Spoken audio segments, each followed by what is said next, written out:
একটা সময় ছোট্ট গ্রাম চন্দনপুরে এক দুষ্ট ডাকাতের ভয় ছিল। লোকেরা তাকে ভোলা ডাকাত বলে ডাকত।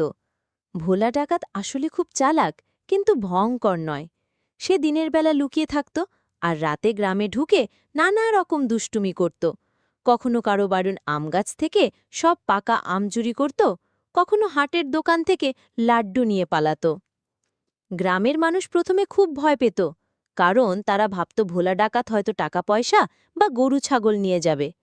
কিন্তু কিছুদিন পর বুঝল সে আসলে কাউকে আঘাত করে না, শুধু খাবার আর খেলনা চুরি করাই তার কাজ। তবুও সবার মনে বিরক্তি জমল, কারণ তার এসব দুষ্টুমিতে শান্তি নষ্ট হচ্ছিল। একদিন গ্রামে বাচ্চারা ঠিক করল ভোলা ডাকাতকে বোকা বানাবে। তারা মিলে অনেকগুলো মিষ্টির হাড়ি সাজিয়ে রাখল, কিন্তু ভিতরে রাখল কাঁচা লঙ্কা আর নিমপাতা। রাতে ভোলা ডাকাত চুপিসারে এসে হাঁড়ি খুলে 1 চামচ মিষ্টি মুখে দিল।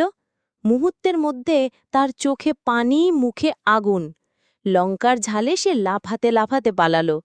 বাচ্চারা লুকিয়ে সব দেখে হেসে গড়াগড়ি খেলল। এরপর থেকে ভোলা ডাকাত আর গ্রামে আসেনি। সে বুঝল গ্রামের মানুষ আর বাচ্চারা তাকে বোকা বানাতে পারে। গ্রামের সবাই আবার নিশ্চিন্তে থাকতে লাগল।